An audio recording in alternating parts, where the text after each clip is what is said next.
कल वडोदरा में विश्वामित्री नदी का जलस्तर डेंजर लेवल को पार कर चुका था, जिसके मद्देनजर वडोदरा पर बाढ़ का खतरा मंडरा रहा था। तब वडोदरा के कमाटी बाग में मौजूद जू में से पशुओं का स्थलांतर करने की प्रक्रिया शुरू करवा दी गई थी। दरअसल वडोदरा के कमाटी बाग जू में कई पशु मौजूद हैं। उन्हें बारिश के मौसम में बाढ़ आने की वजह से कोई भी दिक्कत न हो, उसका खास ख्याल रखते हुए पशुओं का स्थलांतर करवाने का कार्य शुरू करवा दिया गया था। इस बारे में जू क्यूरेटर प्रत्युष पाटणकर की ओर से प्रतिक्रिया भी दी गई है। नमस्कार, जणाववा मागीश के गया परम दिवसे वडोदरा शहर में समग्र शहर अने शहरना फरते विस्तार में आखो दिवस वरसाद वरस्यो छे।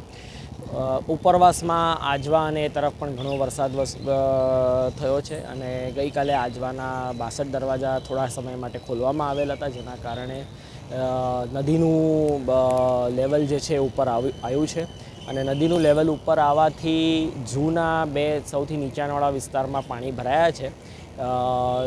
એ થોડી માત્રામાં પાણી ભરાયા છે, અંદાજિત 30-40% વિસ્તારમાં જ પાણી છે એ વાડાની અંદર, જેમાં એક વાડો અમારો ખાલી છે જેમાં કોઈ પ્રાણીઓ નથી। બીજા જે વાડો છે હરણવાડો, એની અંદર જે ઊંચો ટેકરો છે એના ઉપર जानवर ઉપર ચડી અને સલામતી પોતાની રીતે સલામત થઈ જાય છે। એ ઉપરાંત ઝૂની અંદર જે અમારા નાના પ્રાણીઓ છે, સસલા, શાહુડી, જમીની કાચબા, એમને અમે ઊંચાઈવાળા પિંજરાઓમાં સ્થળાંતર પહેલેથી જ કરી દીધેલું છે।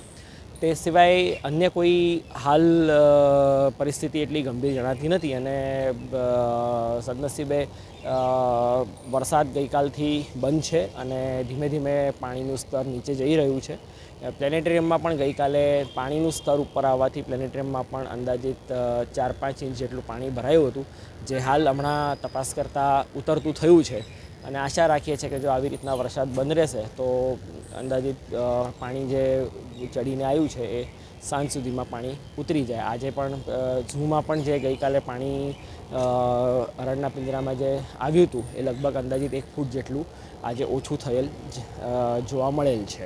हमसे जुड़े रहने के लिए हमारे YouTube चैनल को सब्सक्राइब करें और नई वीडियो की नोटिफिकेशन के लिए बेल आइकॉन को दबाएं।